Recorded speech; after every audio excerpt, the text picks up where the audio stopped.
hosting today's session. So I hope you know the procedure how we conduct the newspaper session. So again, I'm highlighting the way we start the newspaper session. First, you will register yourself in website, or you can tag me in the group chat and select your article. After selecting your article, you will just read and explain according to your understanding. So that's a very simple idea, simple way to start. And let's start the newspaper session with very first participant, Vipin. So Vipin, are you there? Yes, I'm here. Okay. So yes, sir, you can start as we have no participant right now. So you can start.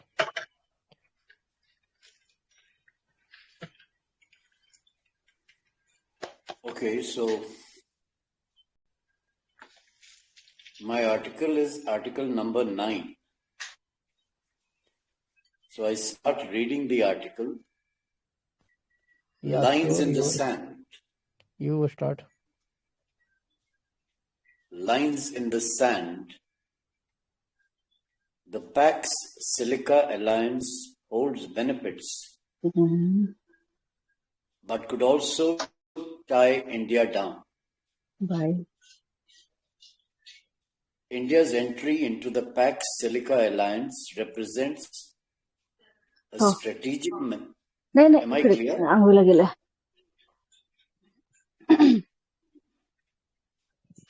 Am I clear? Chitra, mute yourself. Your mic is on. Yeah, Vipin, you can start. Deepak, am I audible? Yeah, you are audible. In between, Chitra, she unmuted herself. That's why there was some little interruption. Now you can start.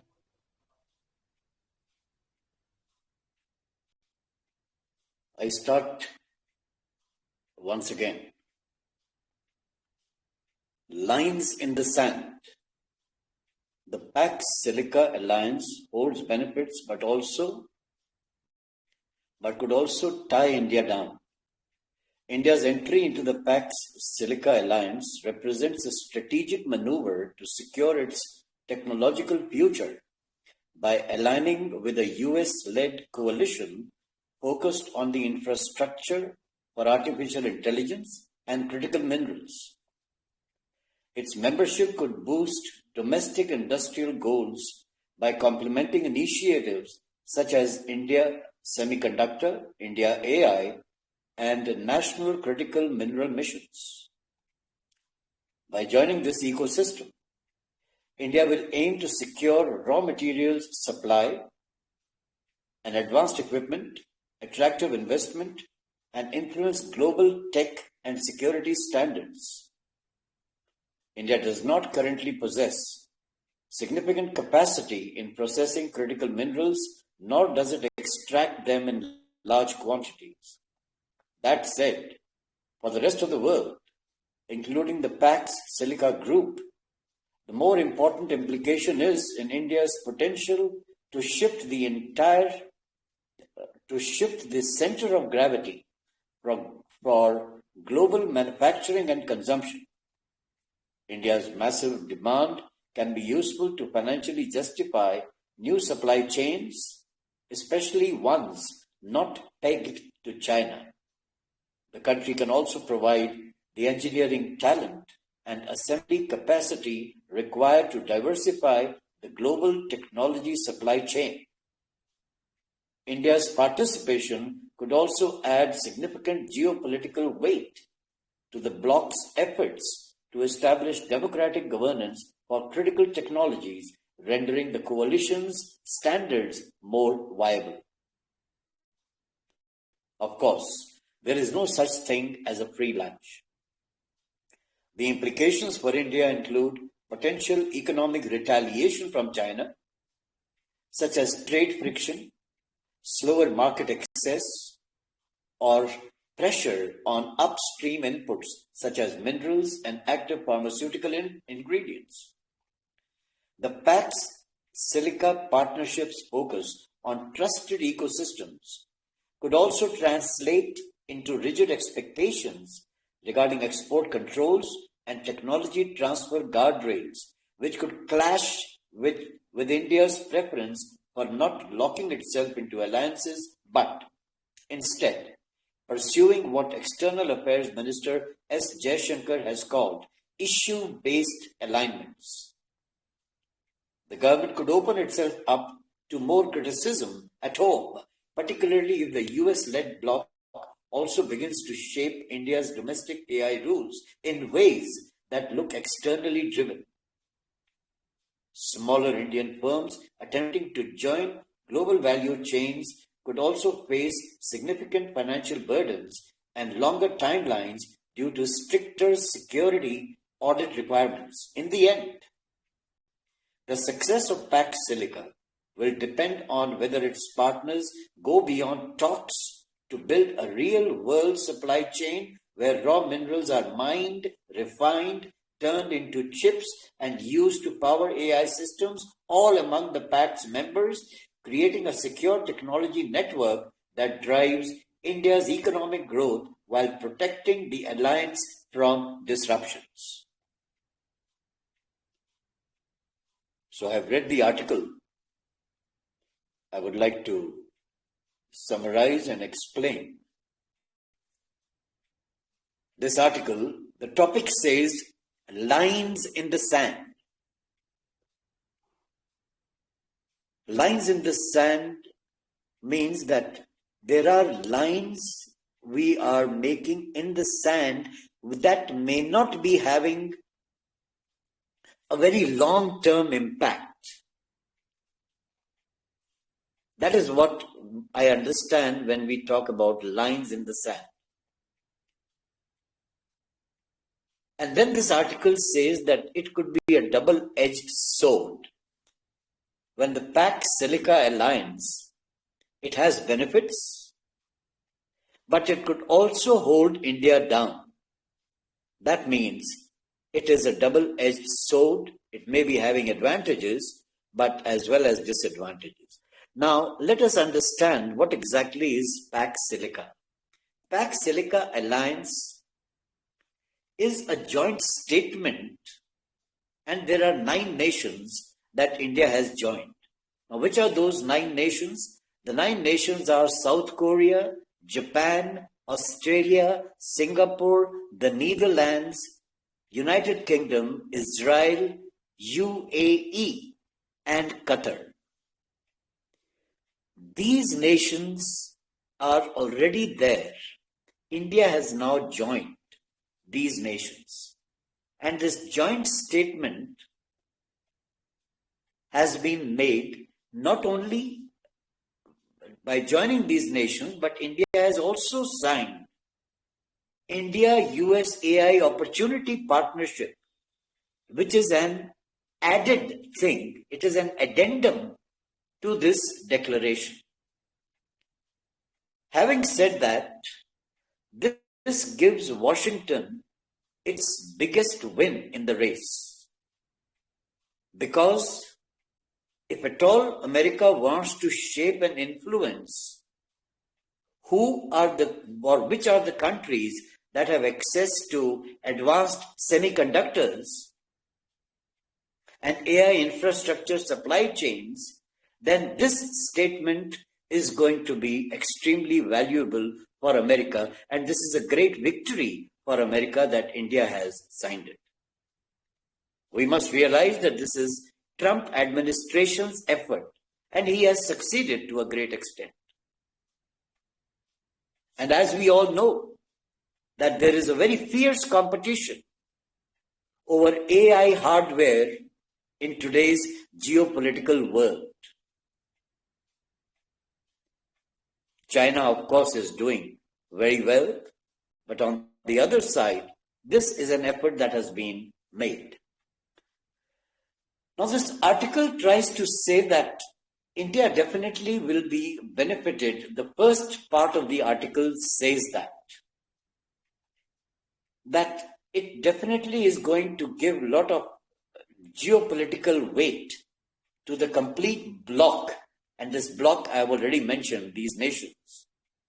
And this probably could add to democratic governance for critical technology. By democratic governance, it means that everybody would be benefited in the process, probably if at all it is governed properly.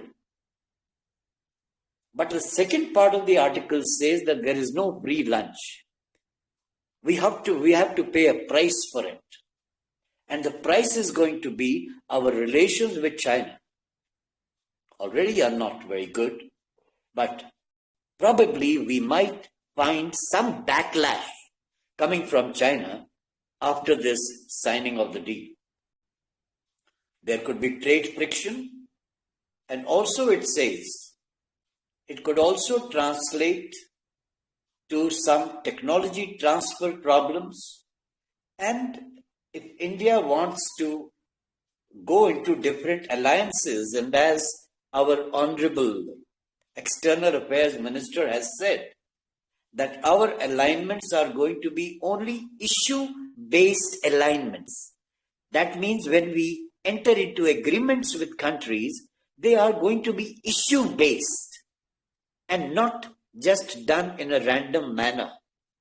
So that is another area which needs to be taken into cognizance, because that would also be taken into account when we are talking about the drawbacks or the backlashes or the problems that could be encountered. We need to understand that when we are entering into such agreements, we are giving some sort of domination to America.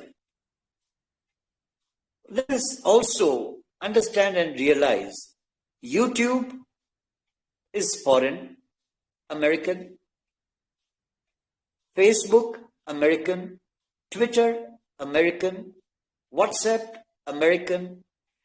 All the basic structures that we have, they are all controlled by America. And now AI also, if at all it is totally controlled, and if Washington or America tries to impose its restrictions and say that India should follow what America is trying to say, then this is definitely another step where India would be dominated by America. Whether it's right or wrong, only time is going to tell. But this is definitely what is the hidden meaning of the second part of the topic. I would like to end my explanation over here. On one side, there is positivity as far as this agreement or the alliance is concerned, but on the other side, we need to be far-sighted and we need to be very cautious in trying to find that we should not get too much dominated by America, and the way out is only going to be when we develop our own system, and our process should be focused more on that. Thank you very much. Thank you, Vipin sir, for taking participation. First of all, well explanation by Vipin sir, and I would say this is the 360 explanation of this article. As we can see, this article is talking about AI infrastructure, critical minerals, and third is the supply chain management. Right now, the critical minerals, which is very important for the semiconductors, chips, and the things. So this was the well explanation by Vin sir, and thank you for taking participation. So now let's move for another article. Welcome, Vin sir. So now let's move with another participant.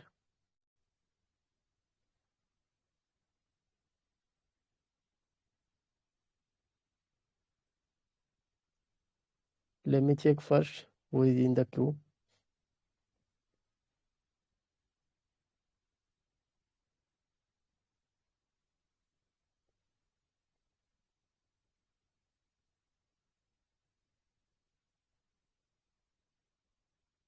Yeah, Priyansu, are you there? Hello. Yeah. So there is no any participant who registered themselves in the website. Only you are present in the VC. So I'm calling you. So are you ready? Okay. That's one thing I registered from the last. How come I first came first? No. Uh, Actually, there is 6 participants registered themselves, but right now only you are present in the VC. That's why I'm calling you. So you can proceed Okay. now. Yeah, it's a big article if any other participant want to team up with me. Anand Mm. ma'am, Satya sir, Chitra ma'am, anyone who is up to. Which one article you are talking about? It's a last editorial. 18th. 18th. 18th, yeah. Okay. Wait, I just confirm. So Syam, can you take participate?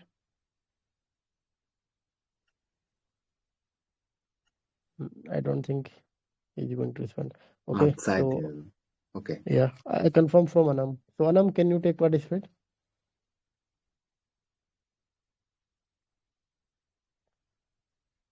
Okay, no, she's busy. Okay, you can proceed.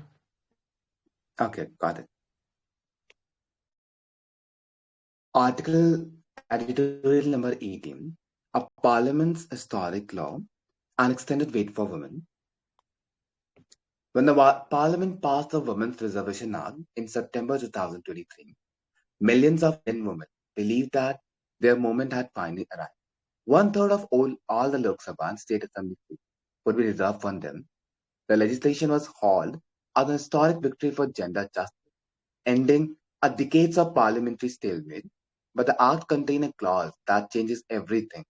Reservations will begin only after the first census taken the year 2000 taken after the year 2026 and subsequent delimitation constituency. Thus, on the Act's own term, implementation in 2029 is a constitutionally impossible. This is not a political prediction, it's a legal and logistical certainty. The next general election will be held in 2029 before the constitutional prerequisites can be completed. Unless the parliament amend the constitution again, Indian women cannot exercise their guaranteed representation until at least 2034. The constitutional roadblock, the timeline is unforgiving. The Act mandates the two sequential steps. First, a national census. Second, a delimitation exercise based on that census data. Both are constitutionally required, neither can be bypassed. The next census is scheduled for 2027. After the enumeration, the data must be verified, compiled, and officially published, a process that historically has taken between 12 to 18 months. Only after the official publication can the President of India constitute a delimitation commission under Article 82. The commission then faces an unprecedented task, redrawing the 543 parliamentary constituency that over 4,000 state assembly constituency. As this writer examined in these pages recently, the Commission must balance the population distribution, administrative boundary, geographic compactness, community representation, and the creation of a reserved constituency for SC, ST, and now women.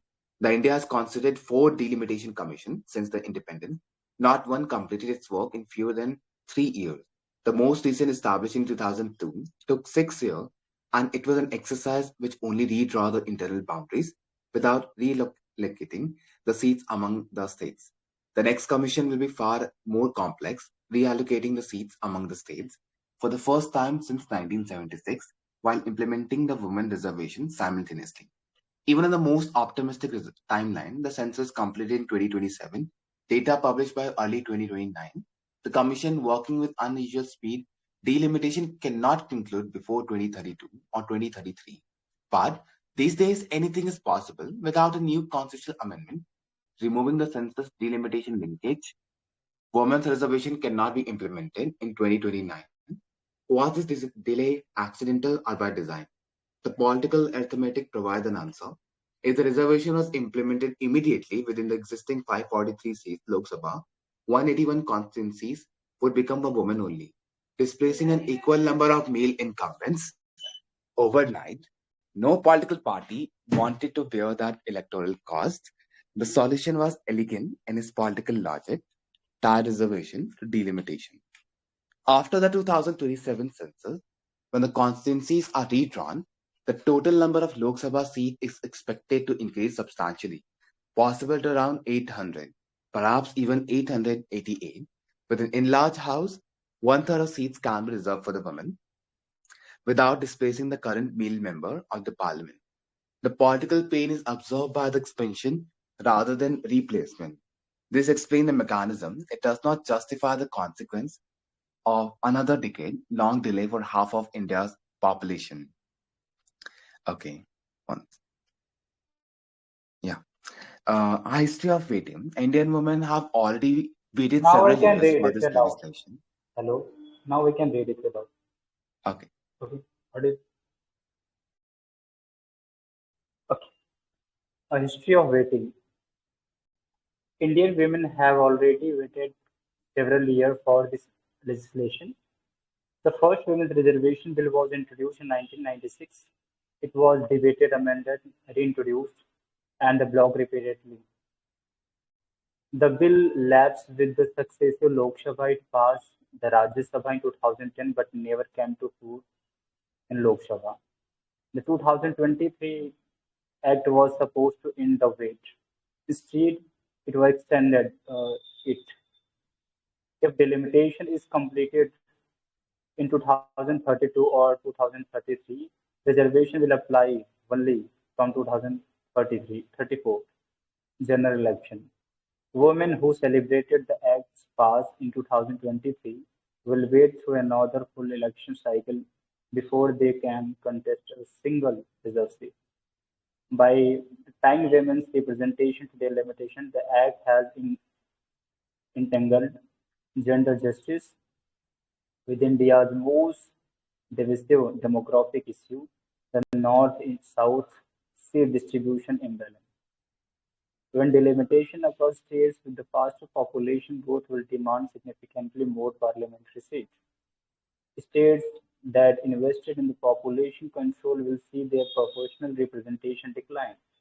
This tension is precisely well, why delimitation why uh, why delimitation was frozen in 1976 and extended in 2001. By linking women's reservation to the unresolved federal arithmetic, Parliament has placed women's rights hostage to a debate that has paralyzed a consensus for the half a century. This deadlock could further delay delimitation and with it women's reservation. Why should half of Indian citizens wait for this exercise that has nothing to do with the gender equality? The constitutional timeline is not the only problem. That leaves critical design questions unanswered.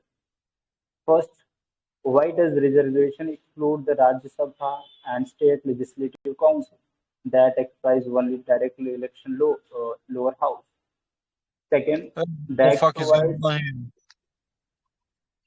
second, the act provides no What the fuck is sub-reservation going for on here?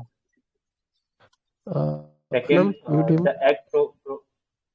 the act provides no sub-reservation for other backward class women, even though scheduled caste and the scheduled tribes women receive proportional sub-quota. OBC women constitutionally 40% of India's female population. This third, the act mandate the reserved constituencies will rotate after each general election, but offers no operational clarity. Will women candidate shift constituencies every 5 years? How will rotation work when delimitation itself reshuffled boundaries? These unanswered questions compound the implementation crisis. Without clear rules, political parties will exploit ambiguities, legal challenges will multiply, and the women candidates will bear the cost. A straightforward solution. The constitutional barriers is real but not inevitable. Parliament created it, Parliament can remove it. There is no constitutional necessity tying women's reservation to delimitation. Article 1503 already empower the state to make this special provision for women and children. Parliament can exercise that power again to enable immediate implementation. The solution is straightforward. Amend the constitution to permit reservation before delimitation, either by modestly expanding the Lok Sabha immediately by applying reservation within current constituencies for 2 election cycles. Alternatively, Parliament could expand House incrementally, adding 180 seats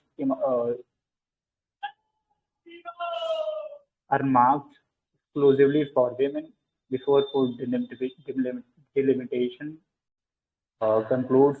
This would deliver on the reservation promise while avoiding displacement of incumbent. None of these approaches is technically impossible. What is required is political will. The government must clarify its roadmap now. Will it dealing reservation from delimitation through amendment? Will it expand the Lok Sabha uh, primitively? Will it free state-wise seat allocation to prevent the North-South debate from derailing women's representation? Parliament must also address the design gap, extend reservation to the upper house, include OBC sub-reservation, and publish clear rotation rule developed in the consultation with women's organizations and the constitutional experts. Above all, Parliament must recognize one principle: representation delayed is representation denied. India cannot afford another historic law that waits endlessly to take effect. If reservation is constitutional promise and 2020, the 2023 Act declared that it is, then it must now become a constitutional reality, not in 2034, not after another election cycle now. India's women have waited long enough. Yeah.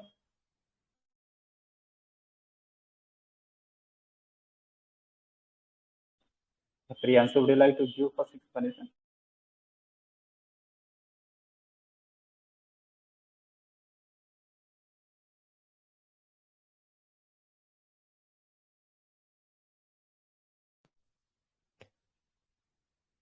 Priyansu, you are not audible if you are speaking.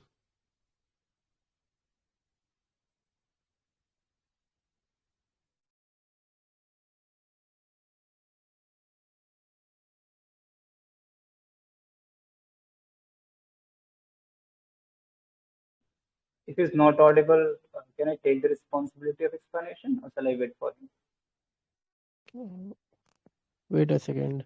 If he will not join, then you can start. I guess he's facing some network glitch.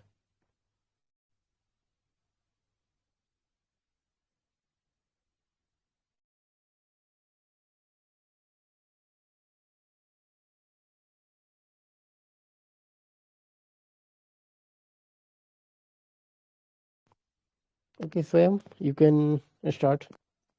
If he will join, then he will add. Audible? Yeah, it's perfect. Okay. So the article that exactly would have been deciphered from my side is just talking about the one of the attempt which was made by the ruling dispensation 2020. Exactly where they talks about that the reservation 33% reservation which is going to be allocated for the women in the parliament and also the state legislative assembly, but they have excluded the two pivotal departments. One is the Rajya Sabha, and second is the State Legislative Council. So that's another concern. We will deal it later. So if you are going to see, the Act have mandated the two consequential and constitutional required steps before implementation. One is the national census, and second is the subsequent delimitation constituencies. Okay. So as we know, the census is about to take place either 2026 or 27. Okay. And later to that, we are going to move for the delimitation, where the segregation of the seats will take place depending upon the population. One of the concern is going to arise on the table is that post 1971 we have seen, okay, that state, those who coming from the southern patch of India, especially the southern state, have been beautifully in the process of executing or effectively executing the family planning commission and many more stuff. So population has gone in the checks and control. But the time we see the same scenario in the how exactly demographic shift has taken the northern patch of India, that was uneven and unequal compared to the southern. So one of the concern will be arising that what would be exactly the ground based on which the segregation of the delimitation will take place. That's one thing. Second thing which is also required to understand is that the ground or the parameter or the base year that exactly we have taken for the census in even 2001 delimitation commission, that was 1971. It means whatever the new delimitation commission which is going to take place, okay, the 2001 delimitation census exactly proclaimed this. We will keep the census post 2020, okay, 26, what exactly we are going to take this. So it means 2026 census population will be the ground. And if you are going to see the, okay, the ground that is going to be prepared, that would be somehow unequal in the nature. That's the, okay, pivotal aspect which is required to. Now we can start our journey for understanding what exactly the context would have been explained by this article specifically. So the next census, as I said, that is scheduled for 2027. Okay, and after enumeration, and the data must be verified. Okay, one of the concern is that the historical process that I talks about. Okay, historical process which takes nearly 12 to 18 months. Okay, so that is one of the okay point of discussion.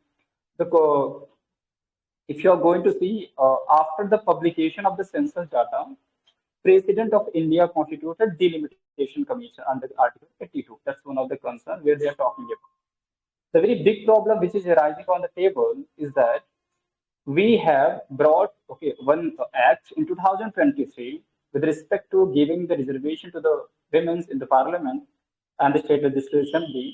But what exactly is the pivotal ground that would be executed after the next delimitation commission which is going to come on the table? And this is somehow is going to bring a big challenge for the country like India, okay, especially for the women, because the timing which is okay going to be for the implementation that would be 2034, and if you are going to see, that is going to take nearly 10 years closer to the time. And there's also alternative option which is enshrined in the Article 15 Clause 3 of Indian Constitution in the form of the fundamental right, where the Parliament have liberty or the rights in order to bring the fast and furious responsibility or fulfilling the responsibility in the mode of giving them reservation. But it is somehow, as the article has talked about, is somehow showing the political will of will of the government. How exactly dedicated are they using this as one of the tools for playing the politics? Are they really mean from the core of their heart to bring any types of transformation for the opportunity, especially for the mother section, for the female as an entity, right? So this is somehow the pivotal ground that exactly have extracted from the article. Anyone else who are interested, they can add their own remarks.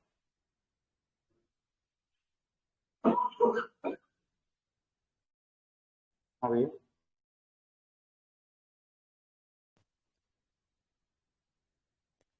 Anyone who can add their points regarding the article, they can. Okay.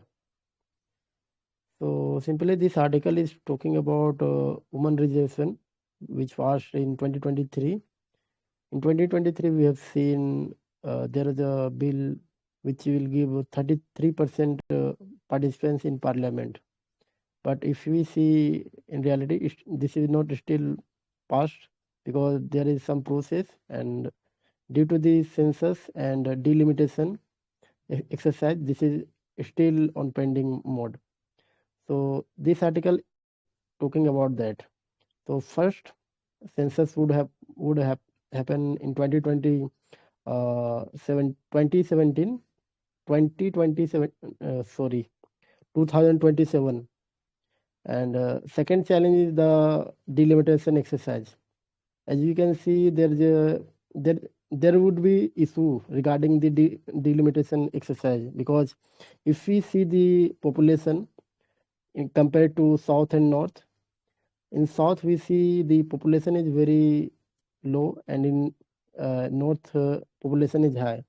So there would be some challenges regarding uh, delimitation exercise, and this is also a controversial thing. So let's see what happened.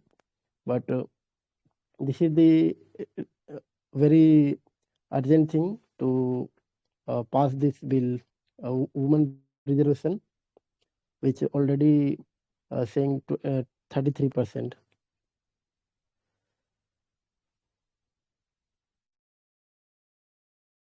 So anyone who would like to add their points, Just, they just, can. just for a small remark, I was not able to bring, to give the explanation for one of the part of the article. That was about the political logic, which is, between the cause of making it delay.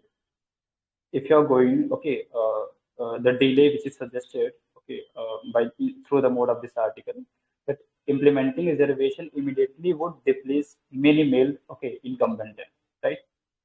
Where exactly they are saying that good number of men would be eliminated from the very process of the election and those represent. But trying it to for the delimitation, somehow it is going to allow for the total number of Lok Sabha seats to increase substantially, nearly 8%. Now understand that the logic somehow showing is there. The two concerns which will come on the table. The first concern would be the state who they are coming from the southern patch of India will have the lesser number. First thing. Second would be the number of seats would be increase very skyrocketingly in a very fast pace mode, right? So absorbing the political pain, somehow if you are going to say, the extension would have not been given in a very stand time or very short period of time. So they are somehow taking that is such a pause time so that they can prepare the ground, they can do the implementation in a pause and step by step manner. So that was one of the context of articles I was not able to. Yeah.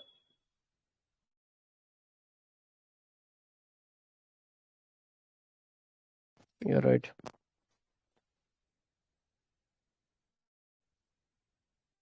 Okay, so I hope we done this article. So now let's move with another participant. Let me check the first who is in the queue.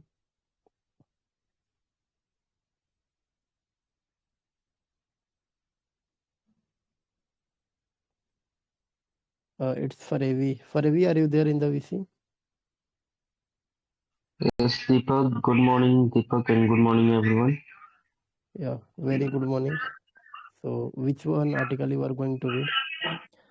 I would like to read article number 8. Check me first, then you can proceed. Number 8. Yeah, you can read now. Thank you, Deepak. Delhi police arrest 8 with alleged link to terror outfits. 6 were arrested from Tamil Nadu and 2 from Bengal. One of them is a native of Malda, and the remaining are said to be Bangladesh nationals. Police say the 8 were planning a major attack. The special cell of the Delhi Police has arrested 8 persons with alleged links to terror organization based in Pakistan and Bangladesh, the police said on Sunday. 6 of suspects were arrested from Tamil Nadu and 2 from West Bengal. One of them is a native of West Bengal, and the remaining are said to be Bangladesh nationals. The arrest came even security agencies issued an alert on Saturday on a possible explosion near the Red Fort. Object, objectionable posters. On February 7, some miscreants had affixed some objectionable posters at various metro stations across Delhi. The Metro Police immediately identified the miscreants and they looked for leaving the city. The case was for uh, that means not. clearly visible, transferred to the special cell on February 13. They were attacked down to Kolkata and West Bengal by a team of the special cell. Two persons, namely Umar Farooq and Robiul Islam, were arrested, said Pramod Singh Kushwaha, Additional Commissioner of Police of the Special Cell. Umar is said to be a resident of Malda in West Bengal and Rubul, a Bangladesh national. The two had affixed posters in Delhi previously, too, the officer added. According to the police, the two suspects were operating under a former terror handler, Shabbir Ahmad Loan, who is now based in Bangladesh. Loan had been arrested in 2007 and had connections with the Lashkar-e-Taiba. Upon release from prison in 2019, he restarted terrorist activities and established contact with the Lashkar, the police said. Umar was allegedly in touch with Lone and had also traveled to Bangladesh to meet him. The police said Umar recruited six other Bangladesh nationals working in Tirupur in Tamil Nadu and conducted dry runs of pasting these posters across various cities in the country, including Delhi and Kolkata. On the commands of Lone, those arrested are said to be Bangladesh nationals and had been working in garments factories in Tamil Nadu and West Bengal. The police said Umar and Robion were staying at an expensive house in Kolkata, which was said to be their hideout. Interrogations revealed that they had planned to take the men working in Tamil Nadu to Kolkata and engage them in terror activities, the special cell said. Attack plans: The phones recovered from the eight arrested revealed that they had done reconnaissance of different cities and were planning a major terror activity in heavy football and sensitive areas. Mr. Kushwaha said Umar was working at a garments factory in Kolkata and the six other arrested from Tamil Nadu were also employed in similar professions. He also had another connections in Bangladesh through whom he came into contact with persons in Tamil Nadu, the police said. So I have completed my reading part. I am going to summarize this. So the special cell of Delhi arrested eight persons who are planning for a terror attack in India, and also they are pasting some posters on the Delhi metro as well as in Kolkata and the other major city. On February 7, uh, s- uh, two persons are pasting some objectionable posters on Delhi metro, and the Delhi Metro Police and CISF also they identified them and they are planning to leave the city, Delhi, but they arrested them. Okay, from the Kolkata and West Bengal. One is namely Umar Farooq and second one is Robel Islam. Had been arrested by the Delhi police. And Umar is a resident of Malda in West Bengal, which is Malda sales borders with the Bangladesh, and another seven are from the Bangladeshi nationalists, and they are under a former terrorist handler, Sabir Ahmad Loan, who is now based in Bangladesh, and he had been arrested in 2007 for terror activities, and now he is out of the jail in 2019 and he restarted again the terrorist activities in India. So this is concerning thing for us, and also they are working in Tamil Nadu. Some former nationalists like Bangladeshis and many Bangladeshis are working in India. Like some are selling fruits in India, some are selling garments in India, and some are working in factories in India. And now they are planning uh, to harm India as a terror attack. We already have seen that in the previous terror attack in front of the New Delhi, which was attacked by some a NEET professor, by a NEET professor, and also with some people who attacked and they killed almost 14 to 15 people, and many of people are injured in that terror attack. But what India did that time? Nothing. Investigation is going on. CBI has not published any uh, thing about that terror attack. But few days back, UN said that it was a terror attack by some Pakistani groups. Okay, they mentioned the uh, terror attack group, but I did not. I forget that name. And also, they are attack plan for the planning to across the India, not in the one city, or not only the nearby Red Fort. They are planning for to attacking across the India. That's why they are posting too many posters in Tamil Nadu as well as in New Delhi and Kolkata also. And the interrogation, when police integrate with them, they recovered the 8 mobile phones from them, and they are contacting with the Bangladeshis and the terrorist organizations. And they are working in a similar profession, which is they are working in garment factories. So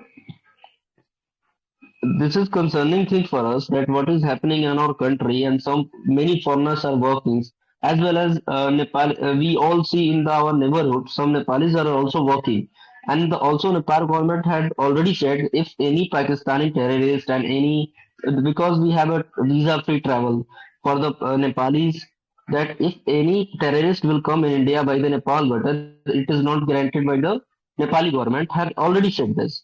And also many illegal immigrants are coming in India. How BSF is entering them, how BSF is allowed to entering them, and also we have seen that in the previous uh, government under Muhammad Yunus, how the radicalization increases in Bangladesh. That's why the terrorist activities are increasing. That's why also in the previous articles we have read that in we have to see that in this government led by the Tariq Rahman, radicalization will be decreased or not, or because if Jamaat Islami will win, many terrorist activities will increase. And also we have seen in the BNP's previous government, which is led by the Khalida Zia, we have seen that time that uh, increasing the terrorist activities in our neighborhood, which is in Bangladesh, and they will harm us. So that is a concerning thing we have seen our neighborhood and in our country. So this is all from my side for this article. I have Well completed explanation, my Praveen. yes. Well explanation regarding this article. The way you take approach, taking reference of Khalida Jia and other reference that make more finer explanation. Okay, so this article is questioning about internal security of India. So from the article we can see how terrorist group working and their coordination internal and external. So this is the very uh, questionable thing, that how they are conducting their operations and all things. And from the article we can see suspected accused people, they belongs from Tamil Nadu, and one is from Malda division, which is located in Bengal. So this is all about from the article. Okay, so anyone who would like to add their points, so they can I come would forward. just take a little bit more time to prepare the whole ground, right, in order to have a better understanding. Let me first give the proper understanding what exactly the article is talking about is simple and clear. That how exactly one terror module, okay, was busted by the Delhi Police Special Cell. Okay, where exactly Pakistani-based output Lashkar-e-Taiba and ISIS, okay, has a greater linkage with that. and the people who would have been arrested or suspected across in Tamil Nadu and West Bengal. That is a pivotal ground.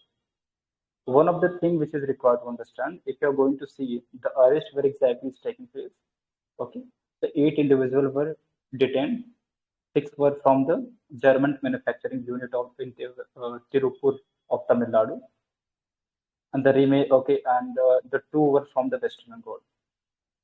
Now, one of the pivotal ground that we have to really understand is that the 7 of the 8 arrested are Bangladeshi nationals and who were illegally living in India using the false Aadhaar card. And where that was manufactured? In the West Bengal. That's first ground. The second 2020 data of India says that in India currently 2 crore illegal Bangladeshis are living. 2 crore. That is the government data. And you know how exactly it is. So what I'm estimating, it will be near more than 3 crore or something like that. What is exactly the army personnel of India? 14 to 15 lakh. This is something we have to be greatly concerned. The day if they are going to revolt against the dispensation, what exactly will happen? First concern. The second, which is really required to understand, is that how, as I spoke in the 7, out of 8 were belonging from the and the Aadhaar card was somehow tracking from there. This is somehow bringing the very question about the ruling dispensation, how exactly for fulfilling their political will, they are using even insurgency or inviting the illegal people inside the motherland Bharat, which is creating chaos for the peace and stability and tranquility in our country. So the time we talk about the internal security, one of the biggest challenge which come into existence, that is the illegal population how they are living. And this is somehow given out of preparing the ground that how exactly the things are going in more extreme. As the brother has also come out with one of the perspective how the things have skyrocketed when the left political party, specifically the Bangladesh political party, is ruling the country. One thing that we have to be greatly concerned, I used to speak again and again, that the very ideology and thought process of the Bangladesh nationalist political party, which is sitting on the power, is anti-India, pro-Pakistan, and pro-China. It means all the, if they take for the example, a person is doing attack in India, going back to his own country, or her own country, one thing that they are going to have a safe haven from the ruling dispensation China. So this is the big challenge. The brother has also talked about the Nepal context. That's totally acceptable. Before 2007, Nepal was a Hindu Rashtra. Till then, we were not dealing with any single problem related to this. Later to that of when Nepal has become the democratic country, the things has gone to extreme. So what is really required to understand is that when we talk about a country like India, from the individualistic point of view, this is something called not a part of article, but I'm expanding the very periphery of the article for our own understanding. As an individual, we need to take our responsibility to create what exactly we call, original connectivity. If I'm getting any specific person who's not appearing from my own, and his appearance or something like that, of his communication, his language is not showing its link to your regional language, approach to the police and make aware of. This is exactly the responsibility that we can cater or pay or deliver towards the motherland of Bharat. That might be the crux of my point of explanation that I was willing to explain related to this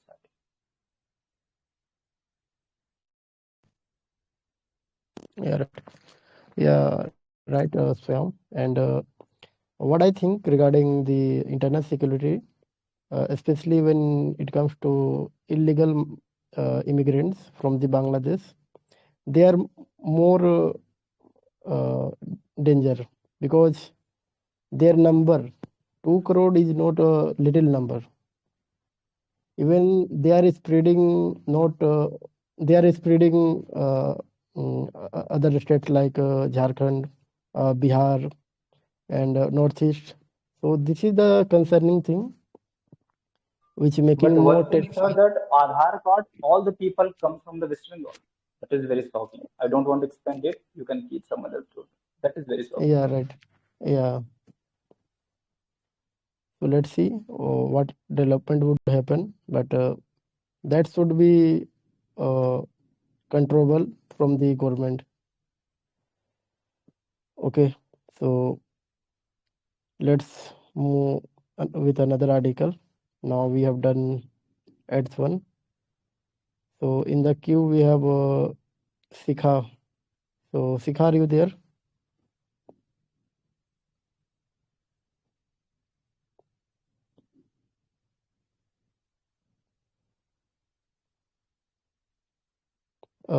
Audible. I'm audible, Sikha. Can you confirm me?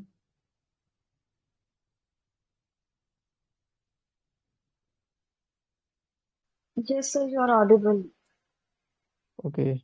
So just I'm calling Sikha. She registered herself.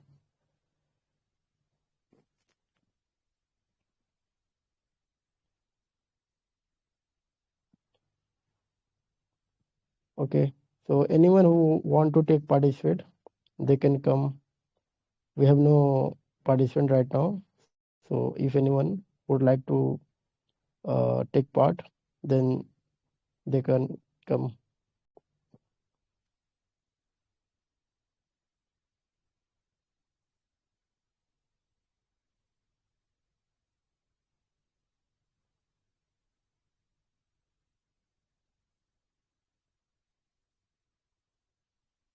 Okay.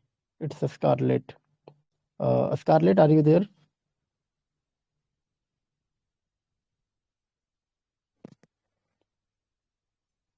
I would like to take part. Yeah, sure. You can take part. So please start. Choose your article.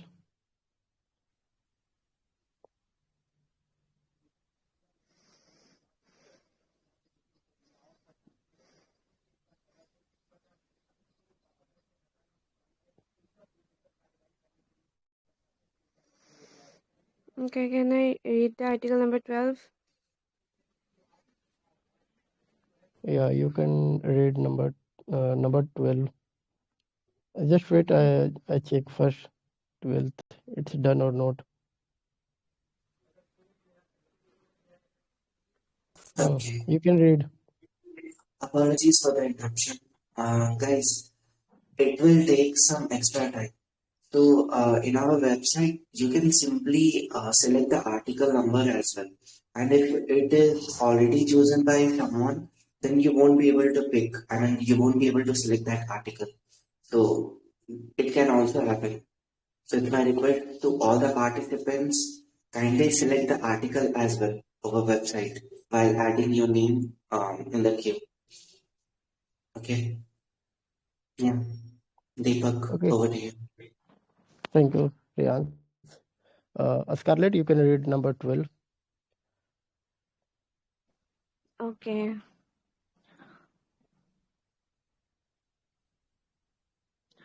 India reduced investment in US treasuries by over 18% in 2025.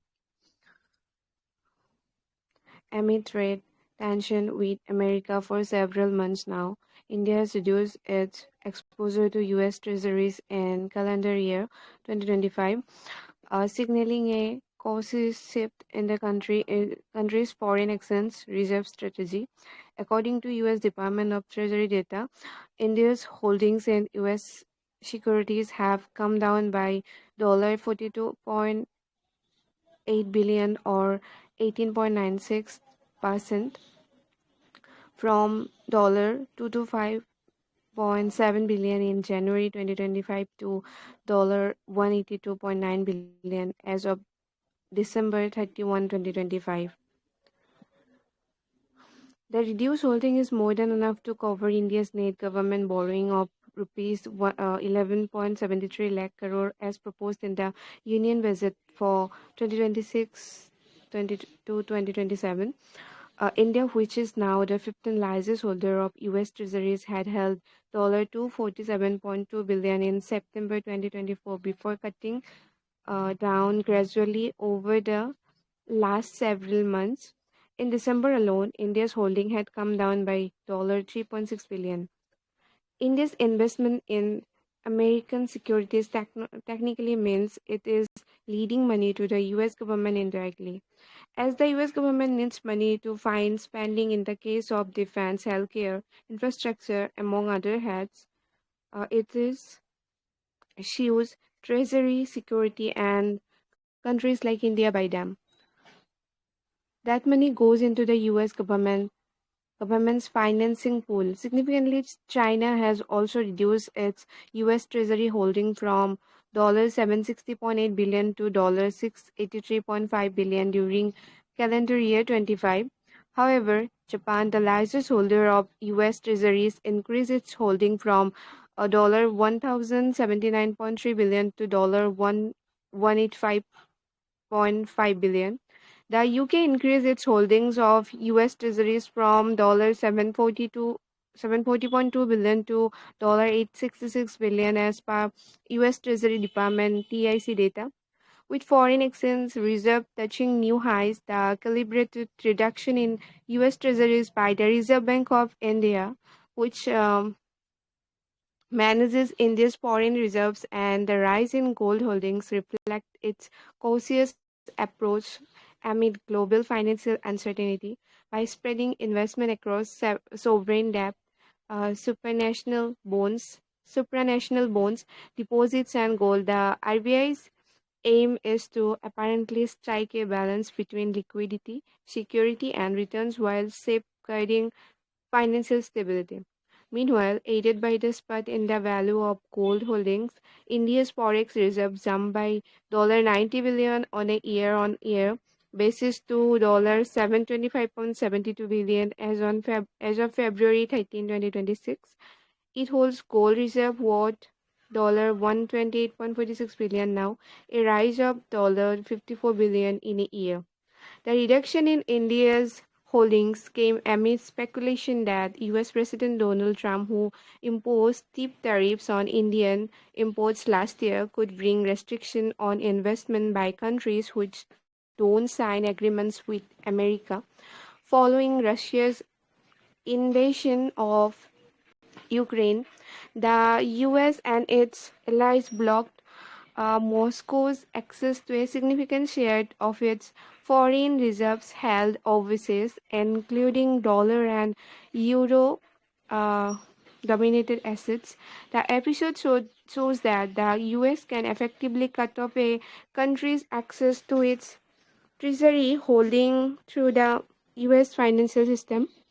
Uh, Give me a second.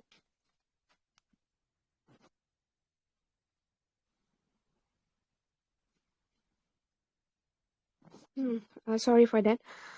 India and the US recently announced a trade deal before the US Supreme Court struck down the tariffs imposed by Trump, and he imposed an across the board 15% duty on all imports. The Reserve Bank says it is investment in treasuries represent debt obligation of highly rated sovereigns, central banks, and supranational entities. Further, deposit and placed with central banks, the BIS, and commercial banks overseas, RBI has framed requisite guidelines for selection of issues counterparties with a view of enhancing the safety and liquidity aspect of the reserves. The RBI continues to apply stringent criteria for selection of counterparties. It said in the half-yearly report on management of forex reserves. Apart from investment in treasuries, other allocation include deposit with central bank and the for International Securities (BIS), alongside physical gold. The broad diversification ensure that India's reserves are not only dependent on one asset class or geography. Out of the total foreign currency asset of $579.18 billion to $489.54 billion was invested in securities. $46.11 billion was deposited with other central banks and the BIS, and the balance $43.53 billion comprised deposit with commercial banks overseas as of September 2025, according to RBI data. US Treasuries issued by Department of Treasury to finance the the government spending needs are considered one of the safest investment because they are backed by the American government. They are issued in different maturities ranging from a few days to 30 years, allowing investors to choose the term that best fits their investment goals. According to Vanguard Group, US Treasuries are usually sold at auction and their prices are determined by market demand. They offer a fixed rate of return, making them a stable investment option. Interest earned from Treasury securities is exempt from state and local taxes. Treasury securities are used as a benchmark for other interest rates, making them an important indicator of the overall economy, it said. Central banks and sovereign wealth funds invest significantly the US Treasury securities, viewing them as among the world's safest and most liquid assets. The yield of the US 10-year Treasury note is holding steady at approximately 4.08%, down by 35 basis points in the last 1 year. I have done with the reading. Can I explain it now? Yeah, you can explain. Okay, so this article is about that India reduced its investment in US treasuries uh, in 2025 by over 18%. In January 2025, it was $225.7 billion. On the other hand, on the December 31, 2025, it's like $182.9 billion. There are so many data given in this article. It's not only talk about the India, it's also talk about China, uh, US, UK, and Japan. There are so many data. Whenever I read, I think you people already get.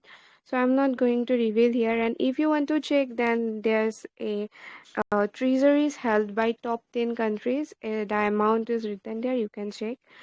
And why it happened actually? Why India reduced the investment in US treasury? So we are aware that Mr. Trump, who is the president of US, Donald Trump, he imposed steep tariff on Indian imports last year. It was a huge, but thanks to SC, I think on February 2026, it just cut down to 15%.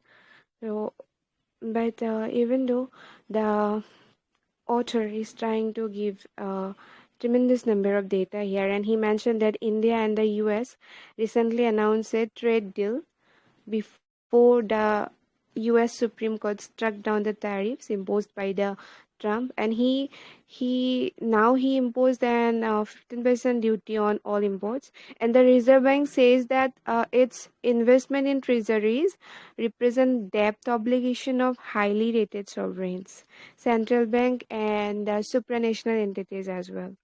And further, he mentioned that deposits are placed with central banks and the BIS and commercial bank overseas, and RBI has framed important guideline for selection of issues or counterparties with a view of enhancing the safety and liquidity aspect of the services.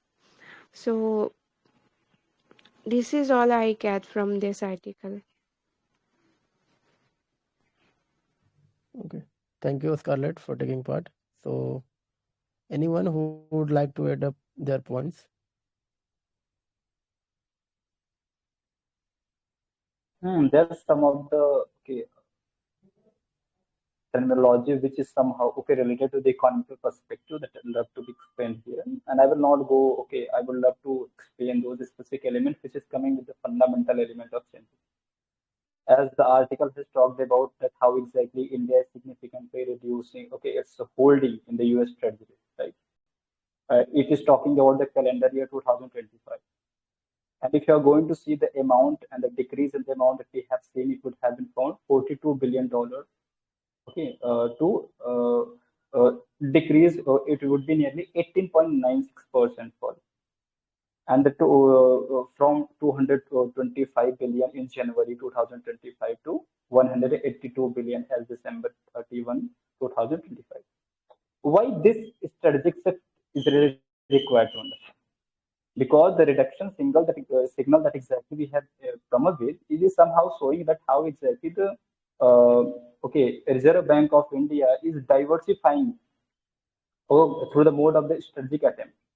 So the way of diversification that exactly the RBI is coming with, it with the sovereign debt or minimum stock, with the supranational bond. It means we are not going to be dependent just on one source. We are also deposits we are concerned with, the gold to balance liquidity we are concerned with. We are concerned with the security, and we are also concerned with the global financial instability. So in order to create the balance and the harmony, so India has gone one step forward, RBI has gone one step forward to make us strategic shift, to make it more diverse rather than depending from the one sort or approaching for the US Treasury, but also looking for the another alternative option. If you are going to do the comparison with the other nation, you will get the good understanding perspective for them. Take for the example, that how India is currently the 15th largest holder of US Treasury. This is exactly the data of this problem. If you are going to focus for the other major economics sold in the different approach, different mean, China has reduced its holding from $760 billion to $683 billion, while Japan and UK has increased its holding. So what is showing is that the country, which are in the very good relation to that specific country, because this is one of the tools that can be used in order to create problem for any specific nature from the domain of the financial crisis.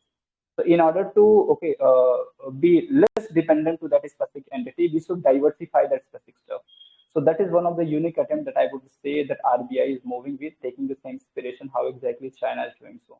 So that will be working very good manner in the coming forward of future. Let's see and watch what's going to take place.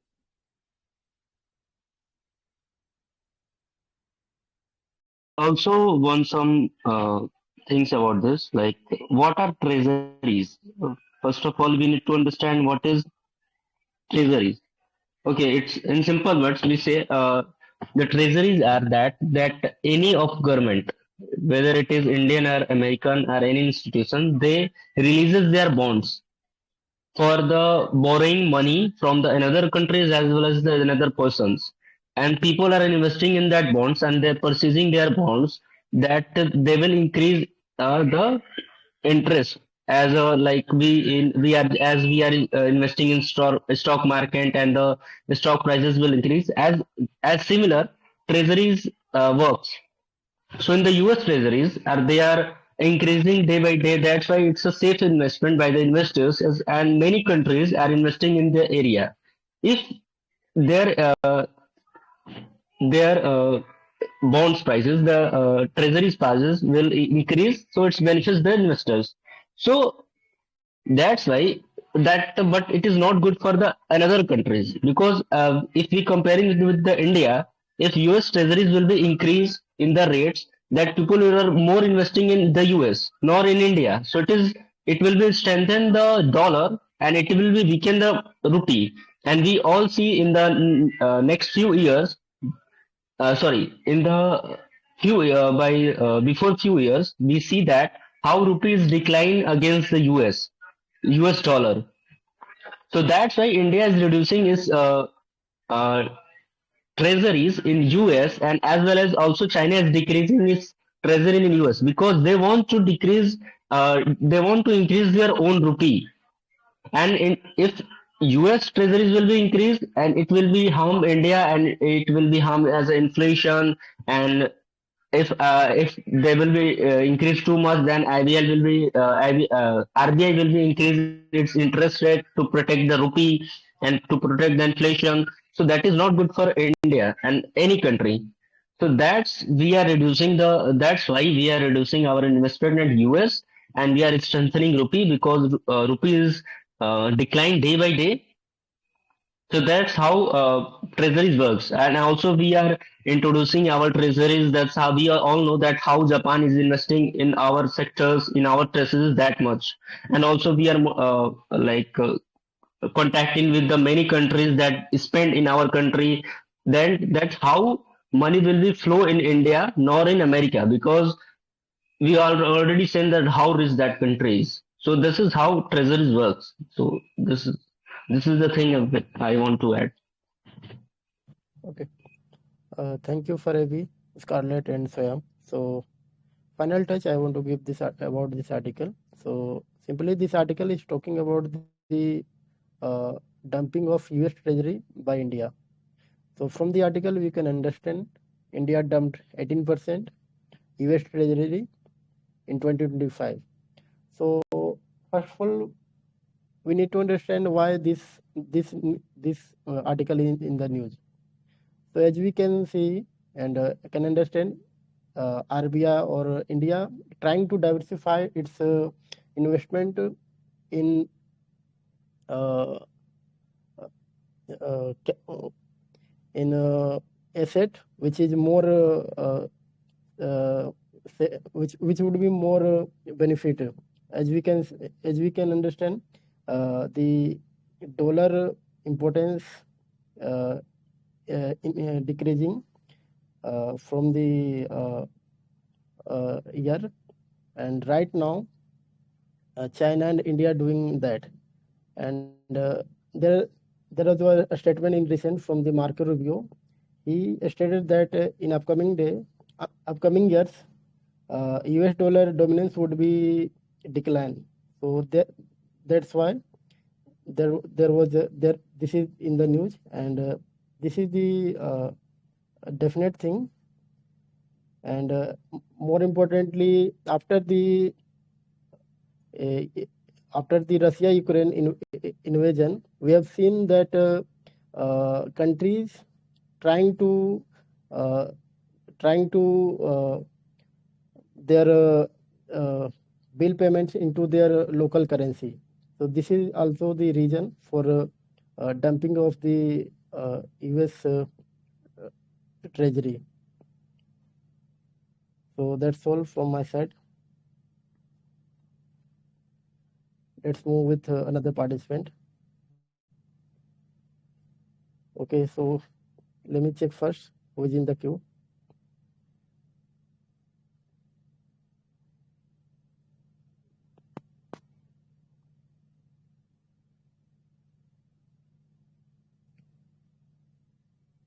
Okay, it's Anam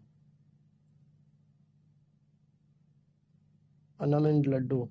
So Anam, are you there in the VC?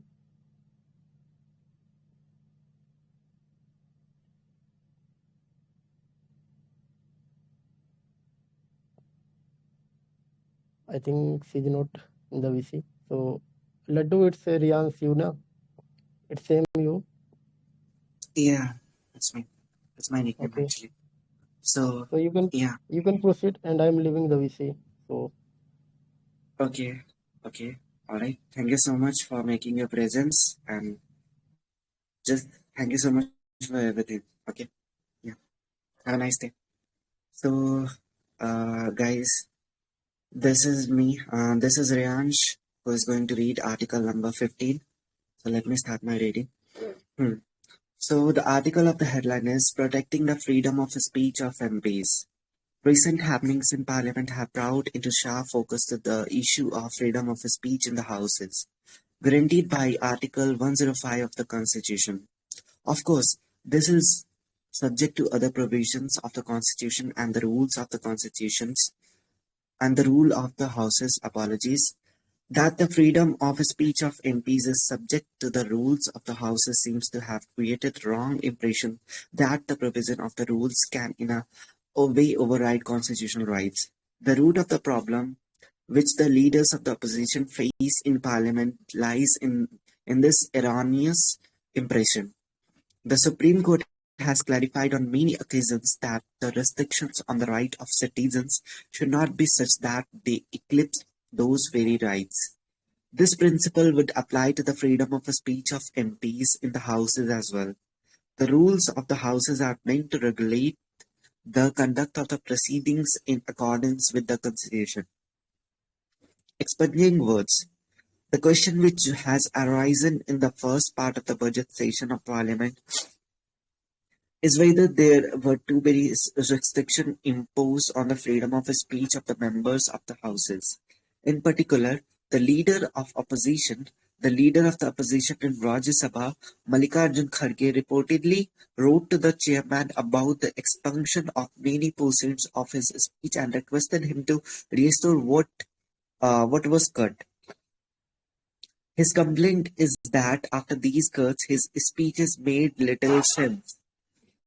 An MP has the right to speak freely in the House and to have their remarks entered into the official records of the House. If the speech is not recorded, is partially recorded, or if many portions are arbitrarily deleted, the MP's right under Article 105 is infringed.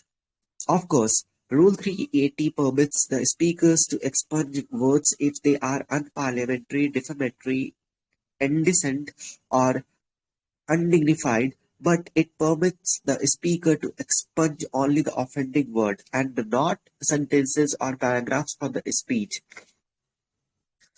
Naturally, in a civilized debate in the legislature, there should be no place for offending words which destroy the sanctity of debates and lower dignity of the House.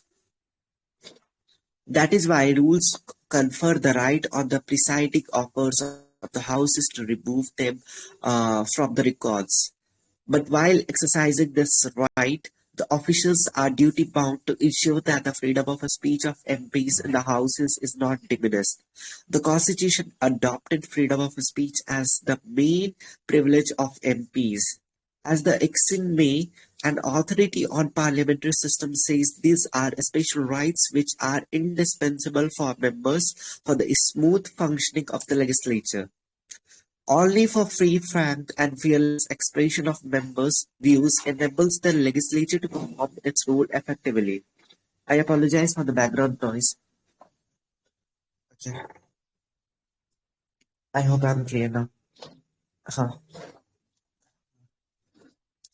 Only the free, frank, and fearless expression of members' views enables the legislature to perform its role effectively. If the rule on expunction is applied mindlessly to speeches made in the House, it will stifle the freedom of speech.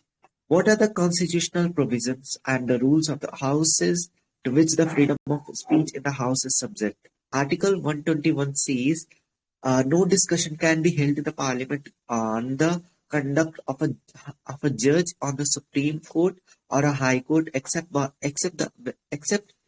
the House considers a motion for the removal of that judge. As regards the rules of the House, they impose certain restrictions on the freedom of speech, such as sub judice matters, personal allegation, questioning the bona fides of fellow members, reflecting on the conduct of person in high authority, and defamatory or incriminatory allegations against any person without giving prior notice to the speakers. These rules in no way stifle the freedom to speak in the House. The problem arises when these rules are sought to be weaponized. A mindless application of the expulsion rule will make a speech incoherent. It must be kept in mind that speeches made in Parliament are preserved for posterity. Parliamentary conduct and practices have a firm normative base. After independence, when India was transitioning to the post-colonial system, Prime Minister Jawaharlal Nehru reset the relationship between the government and Parliament and the government and the opposition in Parliament. He would do two things in this context. First, he would present during the question hour every day and supplement or even correct the answers given by Minister, because he believed that Parliament should be given the correct and full information. Second, he would come to the House to listen to the speeches of the opposition leaders because he believed that he would get to know the reality only from their speeches and not from the adultery paeans from his own party members. There cannot be democratic parliament without an opposition. As the constitutional lawyer Ivor Jennings said, attacks upon the government and upon individual ministers are the functions of the opposition. The duty of the opposition is to oppose. A tragic development. The parliament of the day seems to be losing this perspective. Ours is perhaps the only parliament in the democratic world where a leader of opposition is effectively prevented from speaking in the house, and against whom a motion is bound to have him disqualified for life. It is tragic that such an attempt is being made by a senior member of House uh, when it should be clear that Parliament has no power to disqualify a member, but this move is a pointer to irretrievable breakdown of the relationship between the government and the opposition.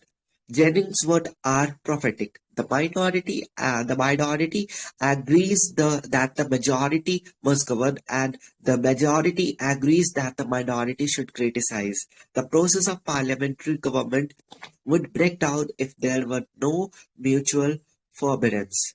That's all. Finally, I'm done with my reading. Oh my god.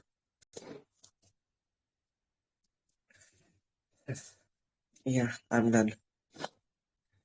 So now it's done for the comprehension part. So this article firstly has been brought to us from the Hindu newspaper, and it has been written by PDT Acharya,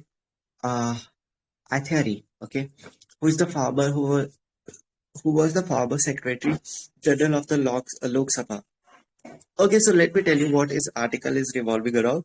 So it is all about, the freedom of speech and expression, which guarantees the Article 105.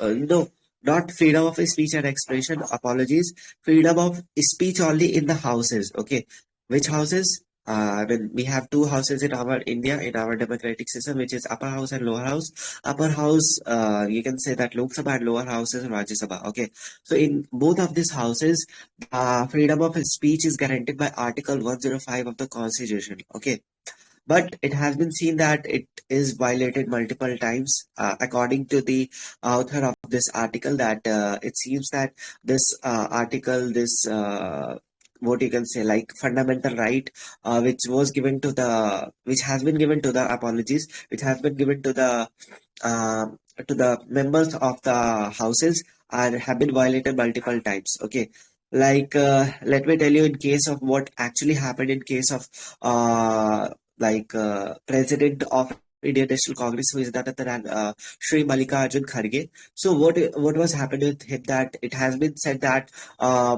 you know there was some clips of him which was cut down. Okay, I mean, yeah, of course, the chairperson of Lok Sabha, who is none other than, I guess, Om Birla, Shri Om Birla. So he have the rights. Okay, I mean, to remove all those words from the records. But like, let me talk about the other side of the coin as well. It has been noticed multiple times as well, like the same happened with the leader of opposition, who is none other than Shri Rahul Gandhi. So it happened with him as well, that multiple times he forced to sit, and he forced to just talk about, as you know uh, according to the leader, according to the chairperson, okay, which somewhere violates the freedom of speech of the houses. And yeah, apart from it as well, there are so many like sections and article are mentioned in the article, which guarantees the freedom of speech, and which guarantees somewhere the proper functioning of rules and regulations in the parliament. And yeah, there are so many things mentioned actually. So main crux of this article is just that the concern about the freedom of speech in our parliament. Okay, and it is utmost important to understand. Not for the first time, it is happening.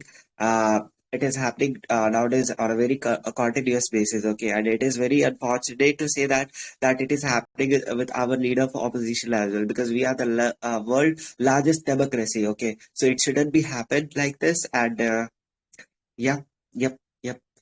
So that's all from my end. I won't be explaining this article. Uh, I just have comprehended it my way. Okay. So yeah, that's all from my end. Anybody else who'd like to come forward, who'd like to add some points? Any one of you? Allow me to come. Am I audible? Yes, you're completely audible. You can. Okay. So you have prepared the ground for the initial form of the constitutional guarantee, which are mentioned in the Article 105 of the Constitution. I'm going one step forward to do the comparison between the rules of the constitutional right, because that is one of the pivotal ground based on which the whole article is revolving around. If you're going to see the article which has highlighted a few of the pivotal point, especially the misunderstanding, that where the rule of the house are perceived to override the constitutional rights. The author has given its argument that how exactly rules are meant to be regulated proceeding in the accordance with the constitution, not exactly to diminish the fundamental right of the free speech and expression which are enshrined in that specific part of that. If you're going to see the restrictions which are really brought in context of this piece, that how the freedom of speech has a specific restriction, as we know, right, in the constitution, and the rule of the house that exactly is mentioned in article 121, which give the prohibition, right, which prohibits to have a discussion on the conduct of a supreme court and the high court. And that's one of the concern. Then other concern which also talks about it also give the that you can't have a discussion about the restricted matter, that has the, and also some of the personal allegation cannot be imposed there. And so these are the some of the ground what exactly the restriction aspect of the speech has been inculcated when we talk about the rules of the speech part. If you're going to see the ground that they have come up with, that what is the importance of the free speech when they are talking about that, he has given the quotation of any specific, I'm not able to get his name. Let me check it out. Okay, so he has given the name of the Athene, who exactly says that an authority is a parliamentary system, right? Where the article has given its emphasis on the free, frank, and fearless expression.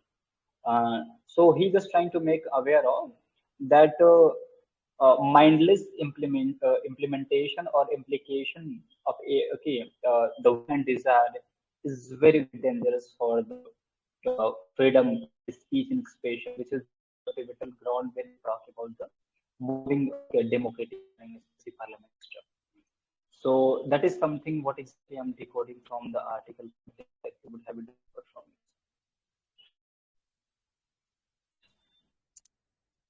All right. Thank you so much for adding your external viewpoints to this article. Yeah, I mean, I hope you got the context. I have just shared the crux for this article, and so many things are there, but I don't think so all those things are relevant. But I just want to say that, yeah, I mean, I'm not saying that the entire fault, lies in Om Birla. No, okay, because sometimes opposition leaders, even, I mean, even the, I mean, like every coin has two aspects, so I think we should go with both of them. All right, so that's all for today. Anybody else, by the way, would like to add something? Any one of you? Okay. Yes, I am waiting for reading article number 7. Apologies, ma'am, we have already taken your name, but you didn't respond it at that time, and it's already 8:42. We are running out of time. We won't be able to extend the session. Okay. Thank you. You may join us tomorrow. All right. So that's all for today, guys. And thank you so much for joining us. We will catch you tomorrow with another electrifying session. But before leaving, I just need a small favor. Like, is there anybody who would like to give feedback to us? Anything which we can improve in our session? Those who are not able to speak, they have multiple options. They can simply visit our website. There is a feedback section. You can jot down your feedback over there, or you can directly convey your feelings in my inbox or in the chat box. All right, so is there anybody?